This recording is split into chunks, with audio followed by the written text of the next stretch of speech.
Labs are spaces where, got it. So you just got live stream. Hi, everybody. Welcome to the Circle Labs. The Circle Labs are spaces where we invite innovative leaders from around the world to share with us their thoughts, their ideas, and in today's case, their work and what they're doing right now.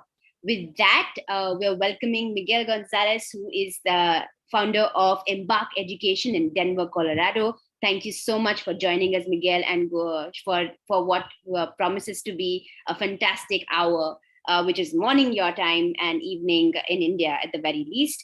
To introduce him, I'm going to welcome Sandeep, who's the founder of The Circle. Share with us a little bit about, why he approached Miguel and what you think might be all the right reasons why this will be a good hour of learning and fun and sparks. Over to you, Sandeep. Thank you for that, Arshia. Miguel, so good to have you here. If we are able to spotlight you, let's bring you onto the screen with me, please. It's really good to have you here. And hi, everybody. As before I introduce them, just a big welcome to everybody joining us.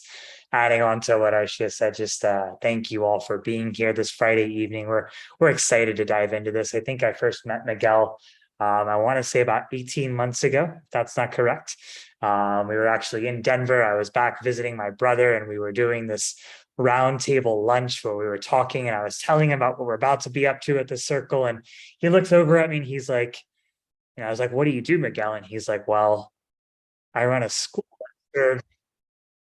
He was like, well, I run a school that it serves as a coffee shop, and it also serves as a bike shop. And at first I kind of just I was like, yeah, that's a little crazy, but that's great. And then I started to basically unpack that because I didn't really know what he was saying, to be honest. And over the next couple of minutes, he goes to tell me how the kids of this school are actually running a coffee shop and a bike shop, and that is fueling their learning, and their learning is so integrated into that. And I walked out of that conversation just, well, to be honest, mind blown about what it would mean to be able to make learning that was innovative and actually serving the community and serving the kids, and having kids be in the driver's seat of what it means to serve the community around them. And then as I went on to get to know Miguel a little bit better, I realized that he's had such an incredible journey that has got him here, that has had him at, running a residency for educators, to working at a Montessori school, to leading a middle school, and to so many incredible experiences that have brought him here. But I also began to realize that Miguel is just a pretty incredible person. And so Miguel, from the bottom of my heart, a very big thank you. I think we are all incredibly privileged to have you here, incredibly grateful to have you here. I cannot wait for this group of people to be able to dig into your work and to be able to see a little bit of what you've been doing and the journey that you are on. But also, in addition to thank you for being here, just thank you for all that you've done. It is a pleasure. I'm going to hand this over to you as we begin this journey. Yeah, thank you so much. I really appreciate the introduction. And yeah, it was a memorable lunch, sitting around the table, sharing a meal and really dreaming about what's possible in the future of education. Yeah, that's my type of lunch, and it was an absolute honor to be there with you and to share my work, dream about your work, and really see the Circle and Circle Labs really grow.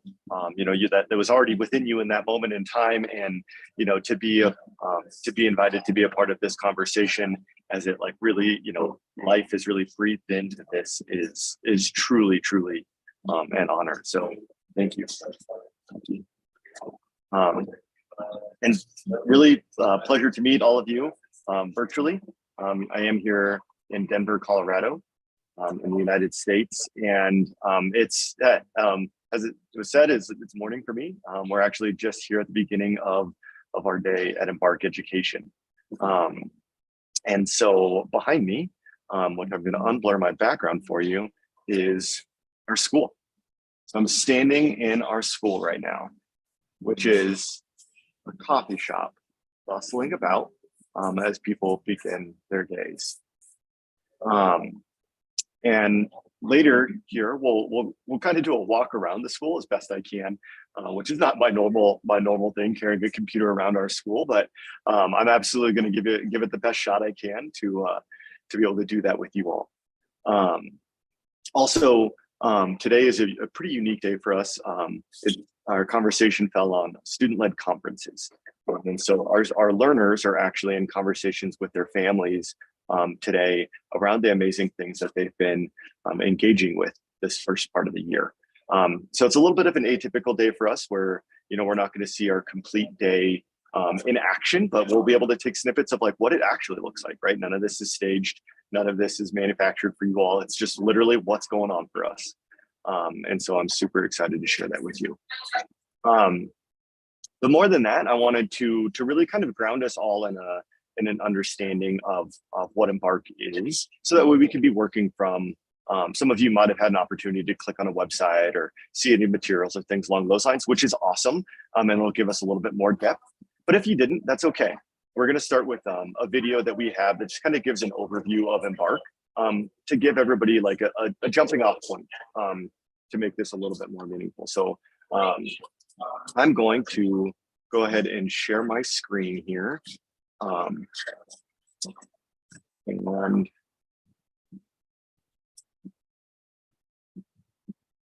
hopefully, if this can work, give me 1 second.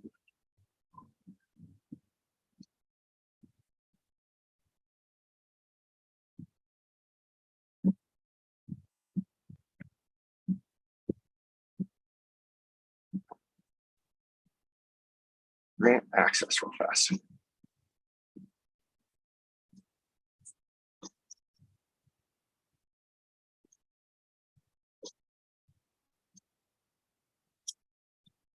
Oh.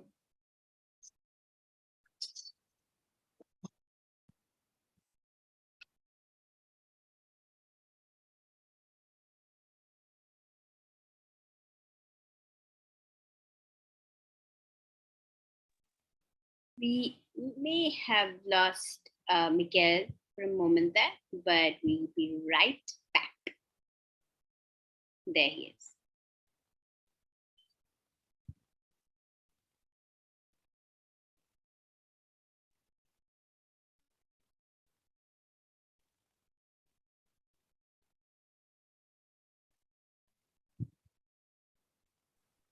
Wrong button. Apologies for that all. Like exactly what you don't want to do is click the button and be like, shoot. So, all right, here we go. Sharing my screen.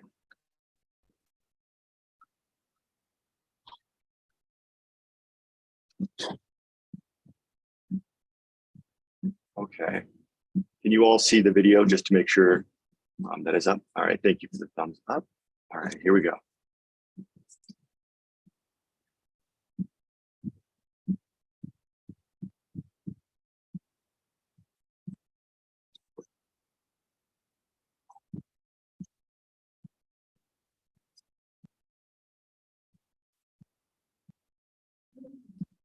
Miguel, I don't think we have audio.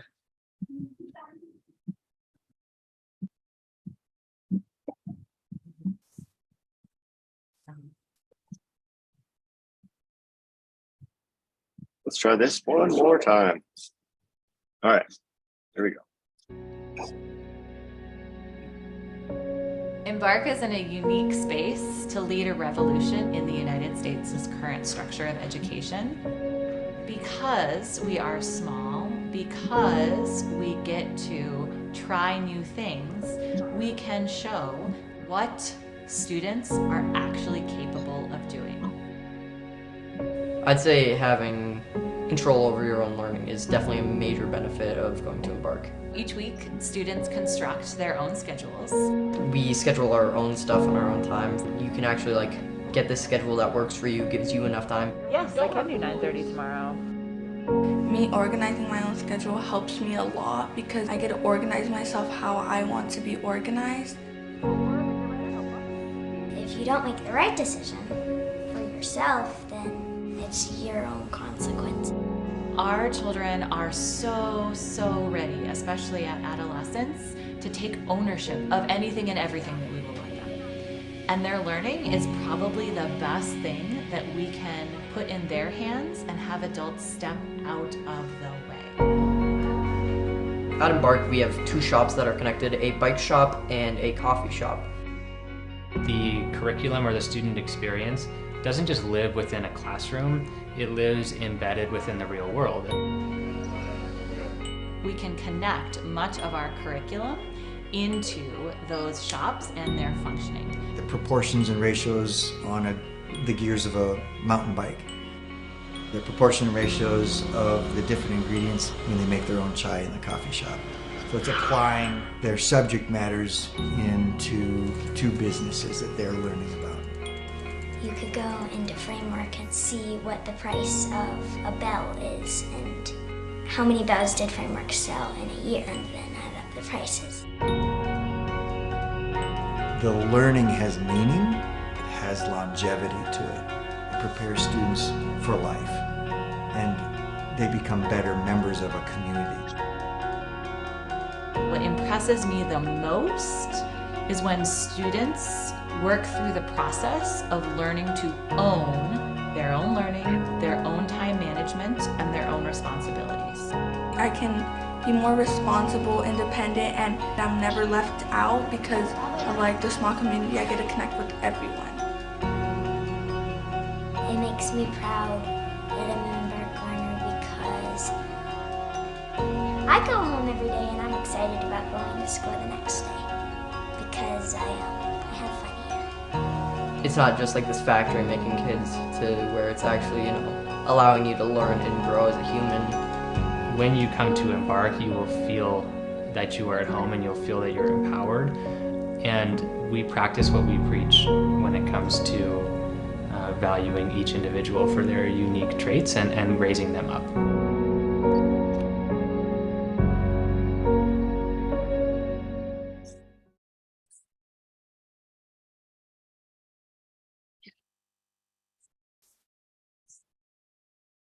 Right. So that gives us just kind of a grounding overview of Embark, and as we begin to dive in, some of the things that are really significant for us is, the students' learning is grounded in these shops. And what you heard through the video is that it's much more than just a coffee shop or a bike shop.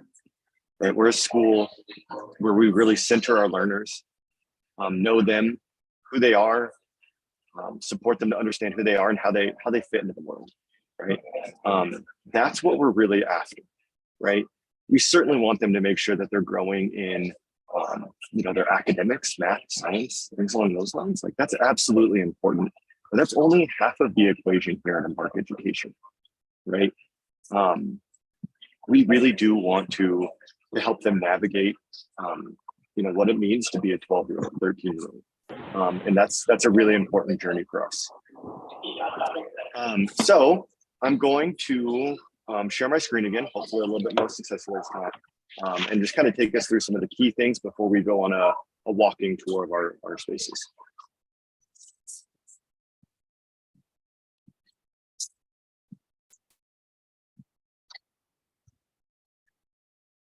All right, so yeah, welcome to Embark.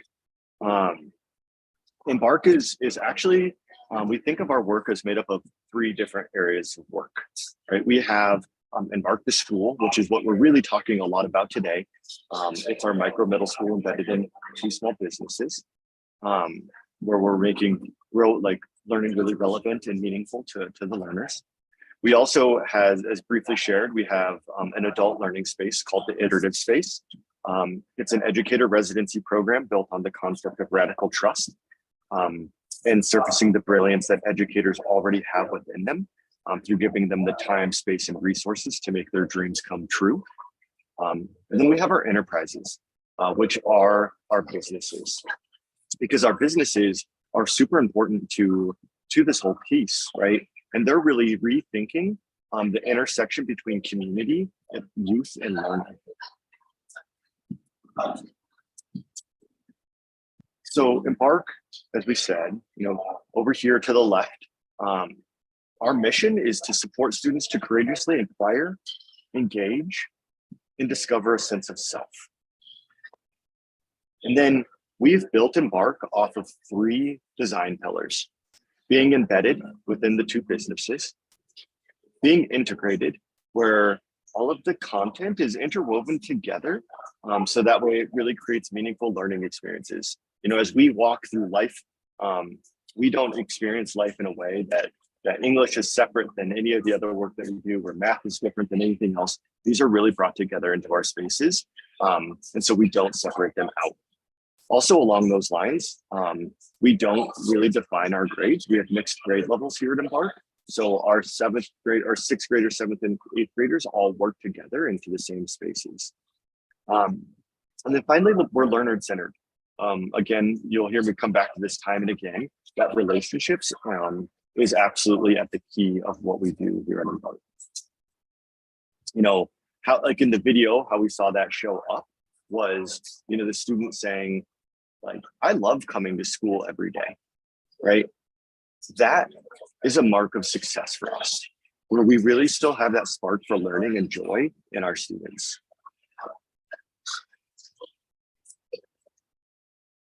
Other pieces that we have that are really important, and we'll be sharing some of these documents with you all as well, is we have our learner profile here to the left. Our learner profile acts as a really critical document for us because these are our greatest aspirations for our learners. These are the things that we really hope that they, as they leave Embark, that they enter the world embodying. What we also recognize is that there's not a single lesson or unit or anything along the lines that can actually teach those things individually.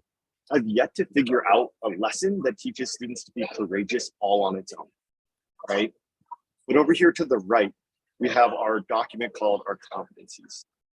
And our competencies are what we truly teach. Rather than teaching math or science or social studies, we teach students how to collaborate, how to reflect, how to be critical thinkers. And we do that through the content. We do that through math and through English, but it's not about the math or the English. It's actually about these competencies. And when you combine collaboration, reflection, critical thinking, or any combination of the competencies together, those can result in having somebody who's aware, who's courageous, who's revolutionary. So these are really important documents for us in our community, in our context, to really make meaningful learning that's much more than just sitting in a class, you know, listening to a teacher talk to us. We're really engaging students actively in the process of using these things to make our learning meaningful.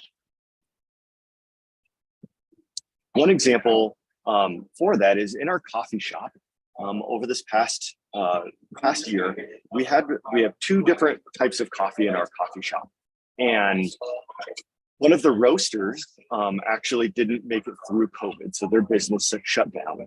And so our coffee shop manager came to our educators, came to our students, and said, "Hey, like, we need to find this new roaster for our business."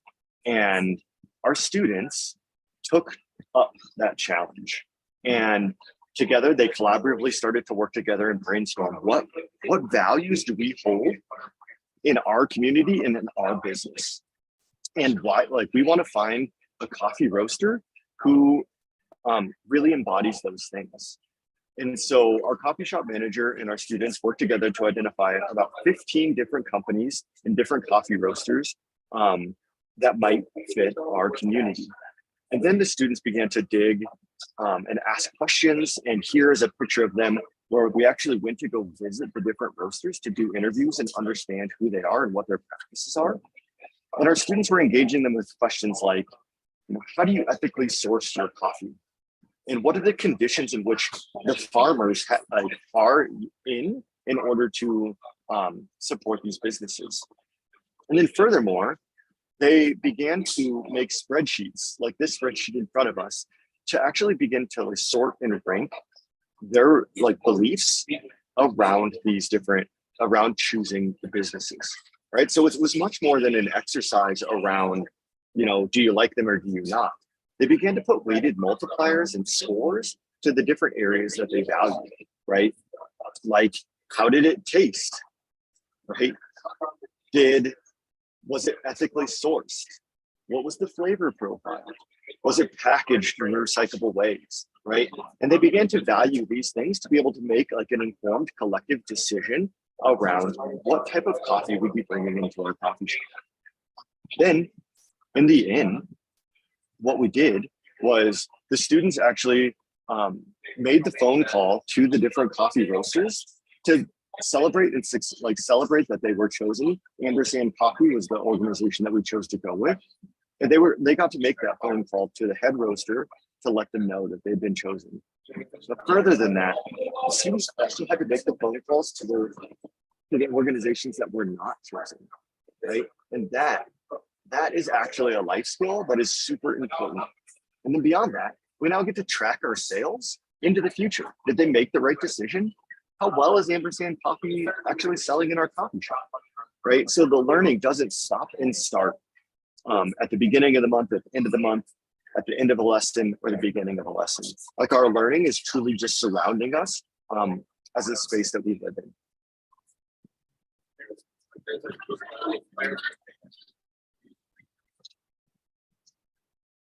And then beyond that, one of the things that we truly strive to do is create agency at Embark, right? Having students who take purposeful initiative and take learning into their own hands is really what we want to do to support them, right? We don't want learning to just happen at school. Learning happens beyond our walls and beyond middle school, beyond preschool, and far into the future. So one of the ways that we do that is actually through our scheduling. We don't create schedules for our students. They build them collaboratively with our educators every week. And when we do that, these are some of the things that our learners have shared with us. So I'm not going to read all of them, but I'm going to read a couple of them to you, and you are welcome to read them as well. So Ruby said, I get to set my priorities based on what is best for my learning. Imagine that. Imagine a world in which learners, 12-year-olds, were understanding what is best for their learning and being able to prioritize those things in collaboration with their educators versus being told that they had to do this and when to do it.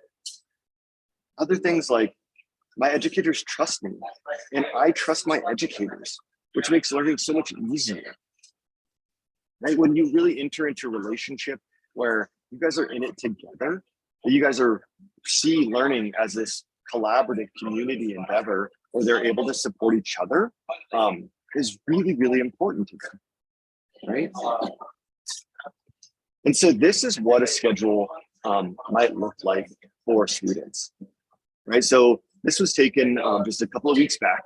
We schedule in Google Calendars, which is the same thing that we use as adults here at Embark. And you can see that a student has built their own schedule here. What's important to note in it is that not like, if you look at Tuesday, the entire day is not scheduled for them. So what do you think they might do during those blank times? During those blank times are times that they are able to, like these two gentlemen, like this is a time that they're able to connect with each other to find meeting spaces to work on collaborative projects, or they're able to schedule time with a teacher or one of our shop managers to dig into their learning further. Rather than being told they have to do it, it's an opportunity to empower them to get to do it. So here's just an example of how we support student scheduling. Right? So it's a lot of text to read there, but just wanted to give you guys a snapshot of what this looks like. But then again, here are two different students' schedules again filled in. Right. So Max over here on the left, you can see his schedule looks really, really different than Mace's schedule over here on the right. Right. Two different students, same days, very different learning occurring for these students, right? And yet, at the same time, both of them are leaving the days happy, fulfilled, and better on their journey for learning. With that, I'm going to stop sharing because that's a lot of information about Embark. And I would love to Um, Before we go on a walking tour of Embark, I'd love to just take a little bit of time here to open up some space for a couple of questions. May not be able to get to all of them, depending on how intrigued you might find this or not, which is fine too. I'd love to answer some questions about maybe what we do, how we do it, and go from there. So 2 different ways that we might be able to do this is by raising hands, or you can also chat it into the chat if that's easier for you.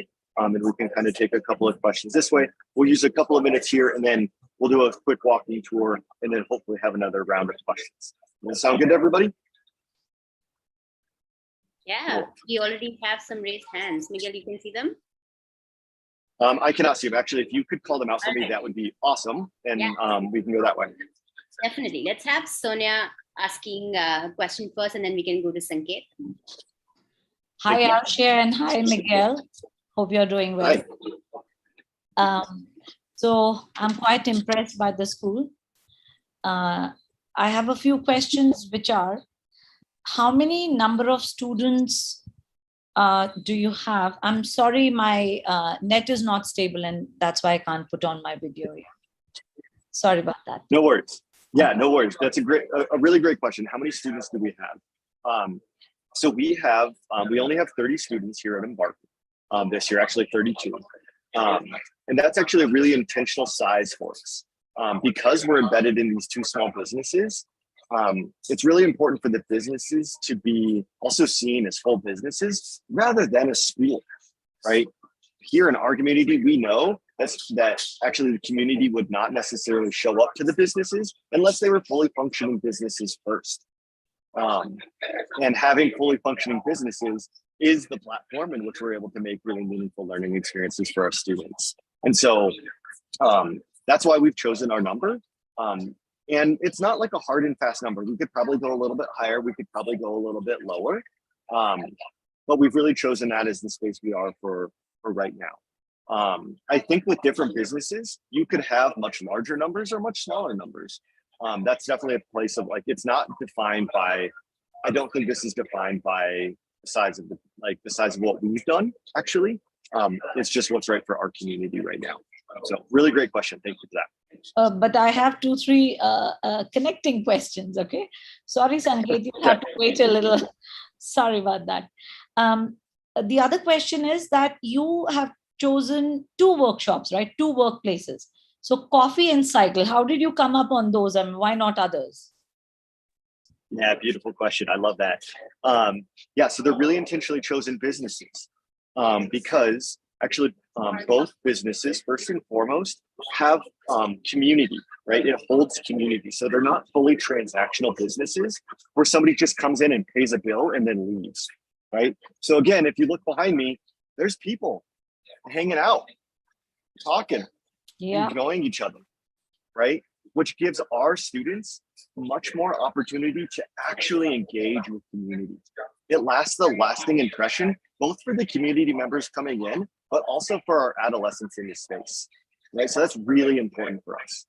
Then the second piece is both of the businesses have a pretty low floor and a high ceiling, meaning that it's not super hard for any one of our students to be able to get into the businesses and actually begin to find some success and some efficacy in what they're doing, right? So pulling a shot of espresso or making some coffee, all of our students can do that. But then we also have career baristas and coffee shop managers and people who've made a whole living out of this. And so the ceiling for this is incredibly high if they're really interested in it. And that same thing happens in the bike shop, right? They can get in and they can really feel success by changing bike tires. But then people have made whole lives out of this job in this industry. And so again, the ceiling's really high for them to see what's possible in these businesses. So that's why we chose these 2. There's plenty of others that can fit that same model. But these ones are the ones that work for us and in our neighborhood. One last question, which is that you did say that, of course, you don't have the bifurcation of subjects, right? Math, English, and so on. But so a child of a certain age must have a, certain level of knowledge, right? That age child. How do you ensure that? So suppose if you're talking about coffee, or you're talking about, suppose, cycles, okay? How do you bring in the history or geography or other aspects into it, is what I wish to understand, please. Yeah, really great question. And so we use the context from which we're in to be able to also to dig into that, right? So I shared a little bit about that coffee roaster project, right? And you could see the spreadsheet that they were doing, which really like showed us different math levels for the students, right? That didn't come from a textbook, right? We used the real world around us as the launch pad for that. But when it comes to like geography for that, we also were able to dig into like, where do these coffees come from? Where does it grow best? And why does it grow well on shady hillsides? Does elevation matter like in the growing of these beans? And we're able to unpack some of these opportunities in a much more relevant fashion for the students than if we just like, ask them to flip to page 37 and fill out a worksheet around the different like forms of, the different types of geography. It gives them like something to really ground into. And so our educators, they do also track these things, right? So we know, to your point around like, they have to have a certain level. You're 100% right, they do. But what we ask our teachers, or we call them educators, to do is to really keep track of where each of them are at, and then what's their next step of their journey. And what we find is that when we're able to do that, most of the students move together, right? But each of them have like different areas and strengths and weaknesses, and we're able to identify that fairly well. Thank you, Miguel. Thank you so much. Yeah, we have so many questions coming up in the chat. Thank you so much, Sonia, for asking those questions. What we'll do is we'll entertain a few of them, but then we'll move into the tour, and then we'll come back to some of those questions. So please, guys, keep coming in with those questions. Let's go back to Sanket. Hi, Miguel. Hi, Miguel. I'm Sanket. Your school is really amazing. I'm in awe the entire time listening to you. So my question is basically, how do you assess the students? Like, how do you know about the outcomes? Like, do you conduct any kind of assessments to like on periodic basis to know like how much the students have learned? Yeah, good question. So the way that our number one form of assessment is through demonstration, right? Our students demonstrate their knowledge and their understanding to us versus a test necessarily, right?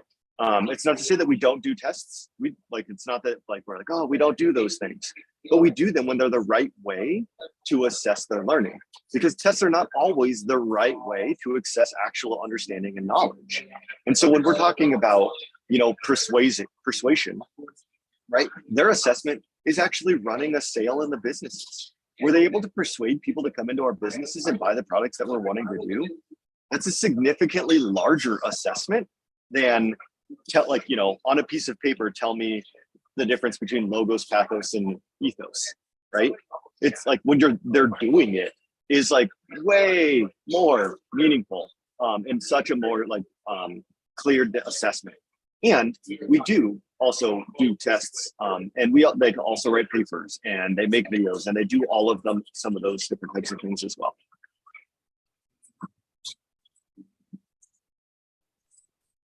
All right, Harshita had a question.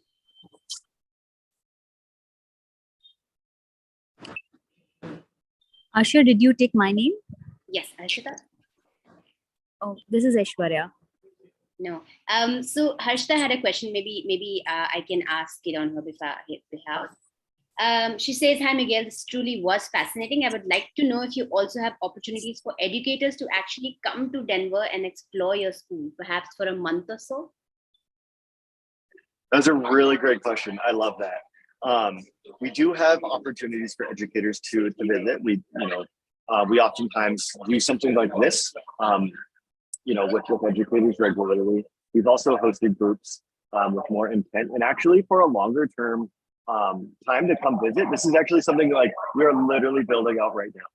I can't say yes like right this second. Like if you give me like a month with my team, we are actually really excited to be able to host people from some longer time to be able to come and spend time with us, and the scheduling like for example, to like really unpack that, because I can share it with you and it's cool. I think it's cool and inspiring. Like, how do we actually do that? And being able to spend time with people in a more one-on-one fashion to be able to do that is something that we're building. So I really appreciate that question. And for short periods, please come. For longer periods, we're working on it to make it more meaningful for you all rather than for us.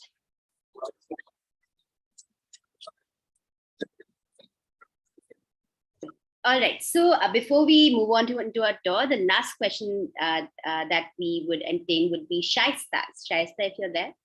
Hi, Asha. I think Sanket already asked the question, which was in my tandem. So if one of us can. All right. Yes, then Vijay, would love to host your question. Thank you, and thanks, Miguel. A question I have is, this sounds like a decentralized model where students are putting in like it's their inputs that are driving their schedules, etc.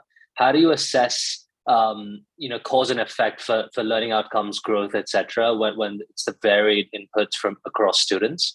And how do you explain the role of an educator or a coach to someone who's external, let's say a funder or a board member, about the role of the educator and coach outside of the classroom? Yeah, so there's you had two questions there. Do you mind repeating the first one? The first one is it's decentralized, so students take ownership for their own schedules, their own learning, etc. How do you attribute cause and effect to know what's working for students in terms of learning outcomes when it's such varied schedules and such varied inputs from across the class, for example? Yeah, that's a really great question. So there's two really key parts to that. It is decentralized and the students do drive their learning. But one of the things that we don't do is we don't totally personalize it. Not every student does their exact own thing. They can't just be like, oh, I want to learn about astronomy today. Well, another student is like, I want to learn about animals, right? We give them an umbrella, right? So like we were engaging with the coffee roasted project. So everybody's like engaging with one topic or theme together, right? Which gives us a little bit more of a box to be able to support the learners with, right? So it's not completely all over the place. So that's really important, right? And then underneath that, there is a lot of choice and ability for them to make choices around how they do that. So you're totally right around that. And then the second piece, which is really important, is we do hold student conferences every single week, one-on-one. One of the educators meets directly just one-on-one with a learner for at least 15 minutes to 30 minutes every week to ask your exact question. What's working for you? How's it going? Right?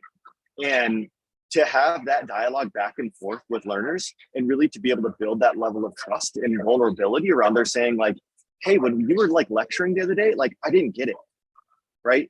When you can have a learner being able to tell you that directly, you're able to adjust. And most likely you will, because you have this human in front of you who's telling you that, right? And so that's one of the ways like that we really do. We don't necessarily just, we actually do it through relationship ways to be able to understand what's working and what's not working for our learners. And then we work to adjust it as best we can to accommodate that. Because the reality is we can't always do it for everybody, right? But if we can't, then we get to have that conversation too from our side. Hey, I needed to do this lecture because we all needed to be able to do this. Like I needed to give all of this information together. And then it's all of a sudden there's a relationship where the student begins to see you also as a human and having to make decisions and choices for the community. Thank you so much for the questions. And Miguel, thank you so much for responding to them with such with the detail as well. We'd love to now take some space to actually take a tour of the cafe space. Okay. All right, here we go. This is the first time I've ever done this, so we're all in this together. All right, so you guys got to see me. I'm up here, giving you guys a tour. So here is the front door. So you're going to see people literally coming in right as we speak. And we have the coffee shop is seriously bustling today. This is a busy day for us. And so you can see Sandeep, you can see Michelle right here. Um, and now we're walking through our spaces. They come through here. So then back here, you're going to see we've got some tables and some like larger group spaces. This is an important space for us because we don't really hold desks and rows within our learning community. So this is a space that our students oftentimes come for small group lessons or things along those lines.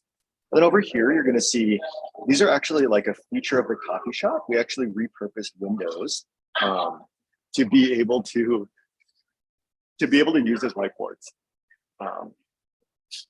And then this is our space. Now we're working our way back kind of behind into some of our other learning spaces. So real quick, I'm going to pop back into this backyard here because there's some really cool spaces. There are really cool things about our outdoor spaces.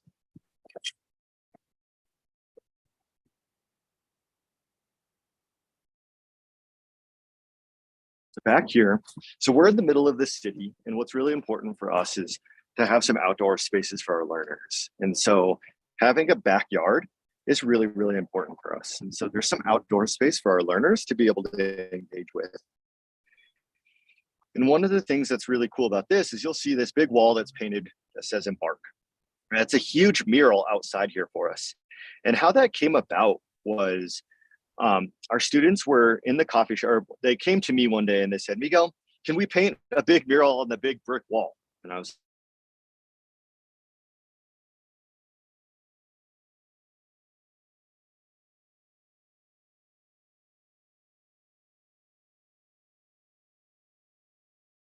Could be what happens when you take your laptop outside. I think we might get Miguel back soon. But amazing. I would also love to host some questions at this time while we wait for Miguel to come back. We have a lot of questions coming in. And yeah, we'd love to hear from you what's on your mind. I know, Aishwarya, you had raised your hand, like, and people, what you're thinking about right now about the session. Okay, we know that Miguel is back, but if anybody raised their hand, we'd love to hear from you as well. Awesome. I'm back. I'm gonna start off. Okay. Ranjana. I don't know how long I was gone. I apologize. It's not a problem at all. We were just talking about the perils of walking around with your laptop. Sometimes this happens. Yeah. I do want to. So the mural. Okay, we're at the mural. Thank you.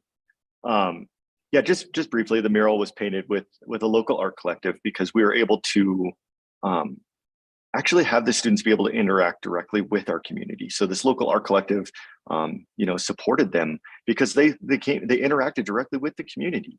We didn't hold our learning behind a wall, but rather we directly intersected with them. So, so I came back inside, and now we're in the bike shop. The bike shop isn't open yet today, so it's obviously a lot quieter. But here we are in our bike shop. That's a really pretty cool space. And then what the last place I want to take us today, so I don't lose internet again, is I'm going to take us into one of our learning spaces. So we're coming back. We're behind the coffee shop and the bike shop right now. I'm going to just quickly pop in.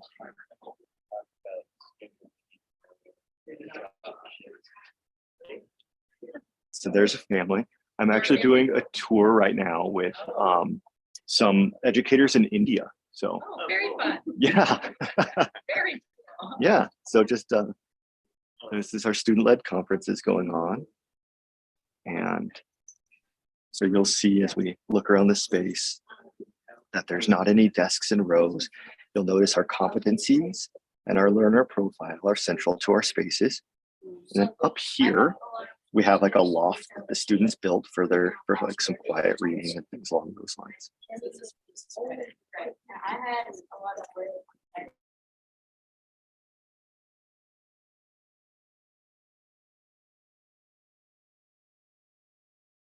This is so great. Ranjana, would love to hear from you what your thoughts are. Right. Thank you, Arshia. It seems like students Doing have a tour with students from India. Oh, okay. So yeah, this is some of our families just saying hi. We were just hearing from Ranjana, Miguel, because we couldn't hear you very clearly. So Ranjana, why don't you finish your... Okay, sure. Thank you, Arshia. Thank you, Miguel, for giving us the tour of the space, for letting us in, for sharing all the wonderful collaborative work that you're doing. I would like to, I'm just thinking that how do I apply this to really large class sizes that we have back here? Do you think it's possible? Can we, replicate some of it to suit to our situation here, where we have 50 students in a class? Do you think some of it we can probably? We're already picking up the competencies bit. We are trying to put in competencies in place. We are trying to redesign our syllabus, keeping in mind that it should cater to certain competencies, not just the topic, rather the competencies which come out of a particular unit. However, how do I cater something like this, which provides a lot of student agency? It terrifies me when I think of giving my 50 students so much agency all at the same time. Yeah, it is terrifying, right? I agree with you. So that's a totally normal space. My answer to you is yes. I think you can, but I don't think you could do all of it, which is okay, right? Your environment is different than mine, and that's totally fine, right? Because your context is different than mine, and so actually what you do might be better than what I'm doing here, and that's awesome. Then it gives me an opportunity to learn from what you're up to, and I think some of the things that you can really think about is like, what are the things that you've heard from me that might work, right? So like, what does it look like when, working with the competencies? What might it look like to give them some freedom of their own scheduling, or choosing where they might choose to learn and work? So a lot of students want to choose to work in the coffee shop because they think it's neat, it's cool, but they actually can't focus very well because it's so busy. But that's okay. When does it work to work in a busy space? When they're brainstorming and when they're collaborating. And that's actually a really important skill for them to be able to learn and understand and make those choices and actually get it wrong, right? That it wasn't the right place for them to learn, and it wasn't the right time to be able to be there. And then having those conversations with them is a way to build some of those agents, like building some agency for them. Right. And so I would think about what are those two things that you might be able to use? Like, where's the place and where's the time to be able to support learners to do that? I think that can be done at a much larger scale than what I'm doing. And it doesn't need to be, I think you probably already have so many of the pieces of it already there to be able to do. Sure. Thank you. Mm-hmm. So there's a very interesting question that Neeraj asked. Neeraj, would you like to ask this? Yeah, hi Miguel. This is Neeraj from Nagpur in India, and apologies for not putting my video on. There have been a lot of questions in the mind, but one specific question I would like to put to you is, from your ground zero till now, what has been the most difficult problem or issue that you have faced, and what has been the easiest or the least problematic area that you have faced? If you could answer that, please. Yeah, that's a really great question. The hardest piece that I have is finding educators who are willing to put so much trust in their learners, right? Educators, oftentimes as adults, we are taught, or we are really conditioned to impart our knowledge on youth, when in reality, the way that we're set up here is that we work alongside our youth, and we definitely know things and we share it with them, absolutely, right? But it's actually working collaboratively together to be able to create incredible learning experiences for our students, and finding and identifying educators who really hold that belief inside of them, especially when things go wrong. When a learner chooses the wrong space to learn, or uses their time inappropriately. Instead of punishing them, actually really engaging with a conversation about, well, why didn't that work? And using that as much of learning as the content, right? Finding educators who that's what they really want to do has been one of the harder parts for me. So that's a big one. One of the things that has been easy actually is, at least for me and my community, has been holding conversations around like education needs to look different, right? Like there's not like sometimes traditional schools that works for some students, and that's true, but not all students. And so there has to be another way for us to be able to support adolescents to like be successful in the world. And I have found a lot of people willing to come to Embark or learn about Embark because that seems to resonate with them. And so being able to share this model with people has been one of the things that I thought has actually been a little bit easier than I expected it to be. Thanks, Miguel. There's been great pleasure hearing from you. Thank you. I have kind of related question. How did you get your first cohort? Like when you were starting and putting the idea out, both in terms of educators, but also learners and families. Thanks. Yeah, absolutely. Yeah, I had to take a leap of faith, and I had to ask them to do that with me.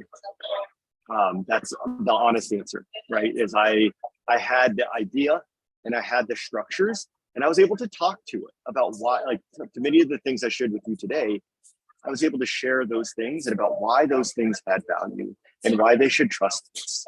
And then they did have to trust me. And that's a real thing.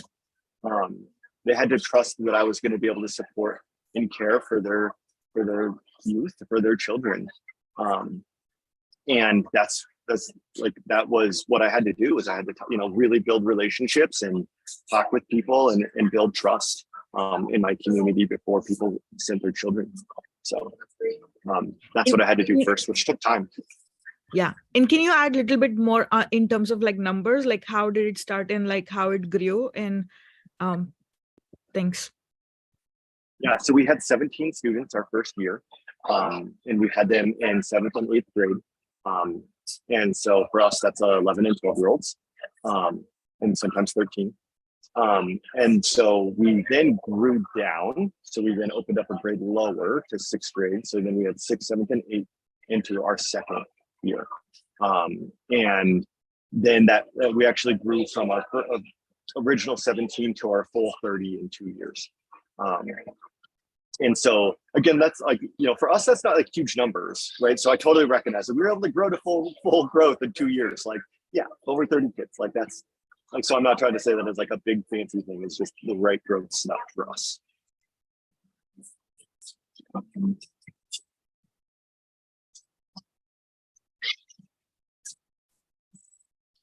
Anita, let's hear from you.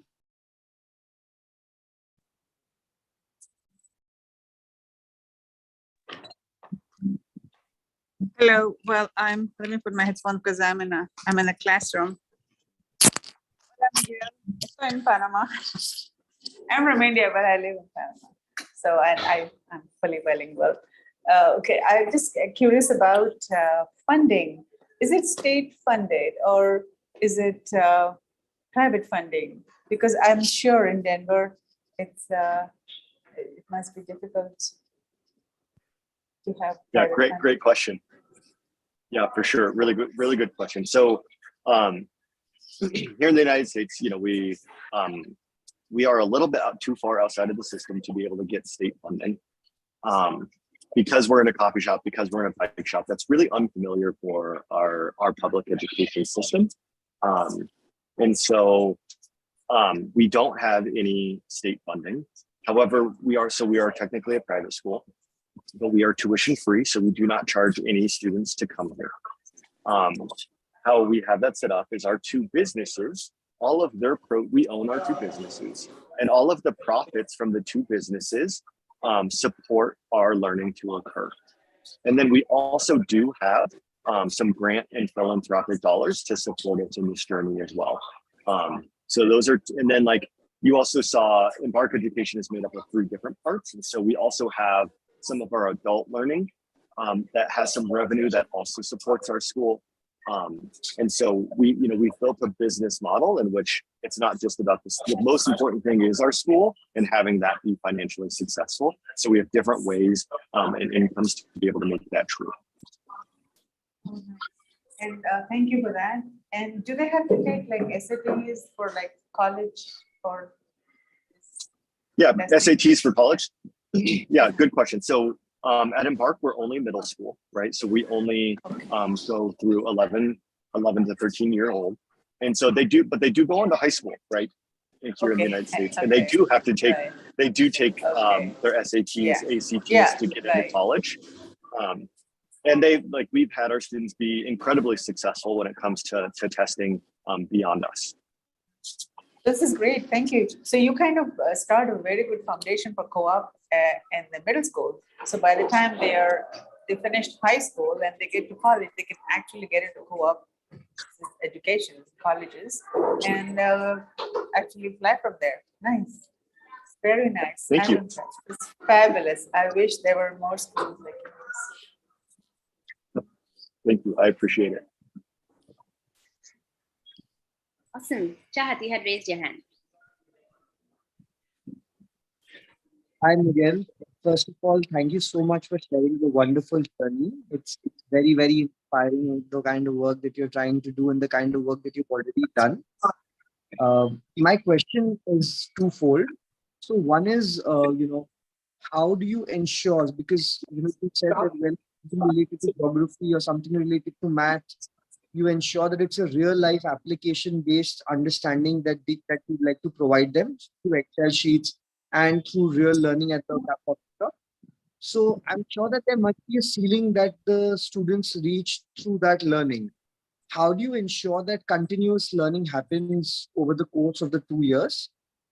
And also another question that comes to mind is, the students who passed out and then transitioned into more conventional forms of learning, do you observe any difference or do you what are your observations in regards to that?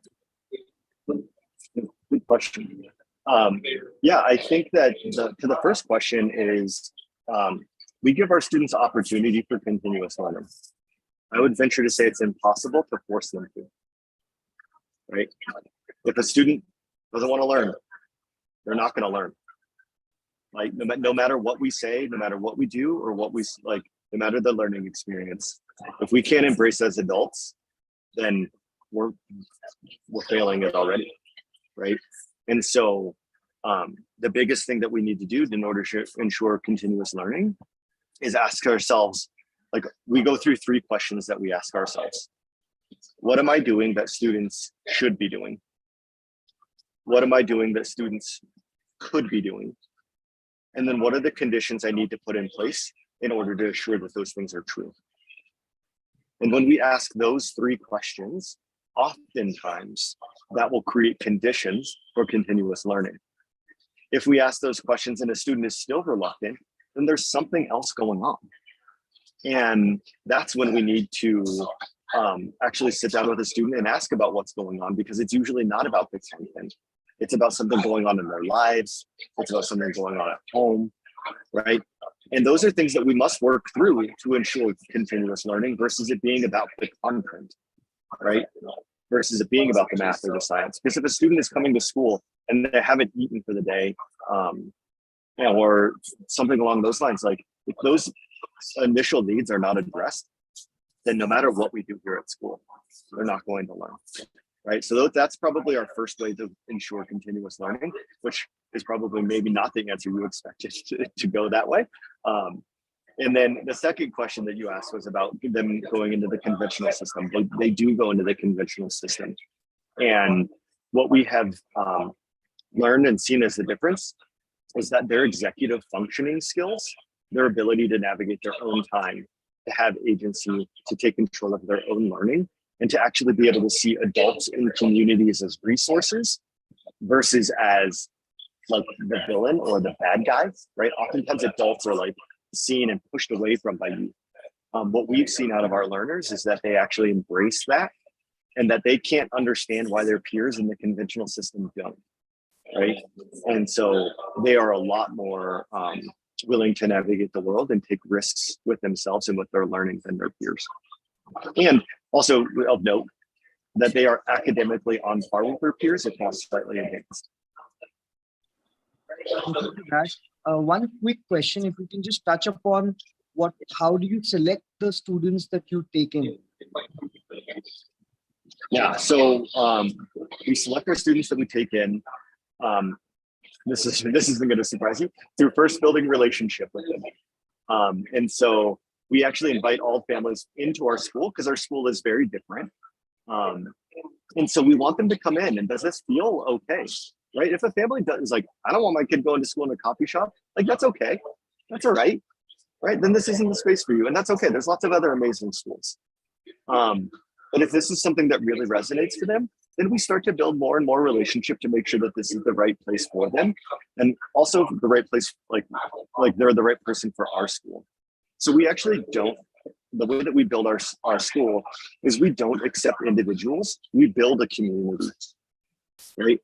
And so we think about the different like dispositions, like who's in our community and what types of dispositions and people do we need to be able to have a well-rounded community. So we don't just accept like the smartest or the brightest students, because having a community full of those isn't a really like reflection of life. And so we have students at all different ability levels, all different like ways of thinking, things along those lines. Thank you, Jahad, for asking those questions. Thanks again for just like really taking us through a day in the life of Embark, and not just a day, but your entire just your entire journey as well. We would love to kind of close out this session of questions once with Aishwarya, because she had raised her hand, and then post that we'd just love to kind of close out with ending thoughts. Aishwarya? Yeah. Am I audible? Hi, Miguel. It's really inspiring listening to your story of being a teacher and then being able to create such an incredible space for the learners. My question is I heard that you spoke about that we work with the self of the children, like exploring the self and enhancing their self. So my question is coming from that, given we are still working with the early adolescence, which is 11 to 13 years, which comes under still, and it is so changing, the sense of self is such changing in children. How do you explore the learner's self given the such volatile age you're working with, and how does that look like?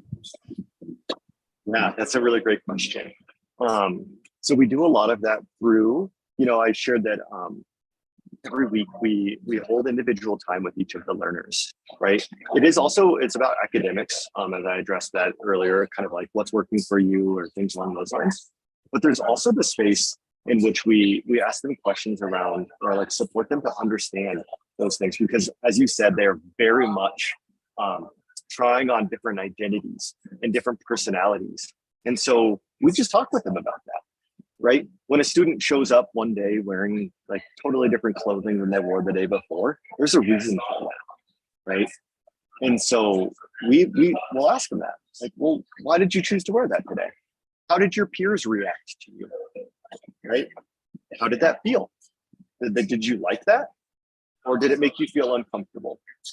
And when we're able to support them to work through those questions, then they begin to feel like gain a comfort in the decisions that they're making, and also understand that it's okay to begin to navigate those spaces of identity. It's actually developmentally super important that they do. And so we step into a space of guiding that journey versus letting it just happen and have it happen to them and without any understanding and guidance. So we really step into a space of just working alongside with them around their decisions and their choices in identity, and or if they're like all of a sudden cussing a whole lot, right? Which is definitely something that they do because they want to see what people's reactions are. They want to see what the world around does when they yell a cuss word at the top of their lungs, right? So instead of just straight punishing for that, although we let them know that it's not socially okay to do, we ask them like, well, why'd you do that? Did you get the reaction that you wanted to get? Like, did everybody turn and look at you and like put their hand over their mouth? Like, okay, like, cool. How did that feel? Right. And then once you're able to do that, it really takes a lot of the scariness of identity in middle school age, early adolescence, as you said. It takes it out, and it makes them feel comfortable, and it makes us feel more comfortable too. Awesome. Thank you, Aksharya. I'd love, as we close out, for people to share what they're thinking, their lasting thoughts. Let Miguel know what you think. Any questions you still have? Any feedback? Anything that really stood out to you? Something you would want to continue learning about Embark as well. Ranjana says, it looks like someone is already living my dream of redesigning education and welcoming children of daily difficulties. Vijay is talking about loved seeing reimagination in action, community right at the heart of a bold project rooted in partnership, agency, and learning. Great to see those parents at the table with their child. RK says, visualizing a farmhouse turned school in the paddy field. Oh, you've already made someone think that's true. That's amazing. Amazing, RK. For me, something that I'm thinking about is, where did those names come from? Embark, sure, but Pinwheel and Framework.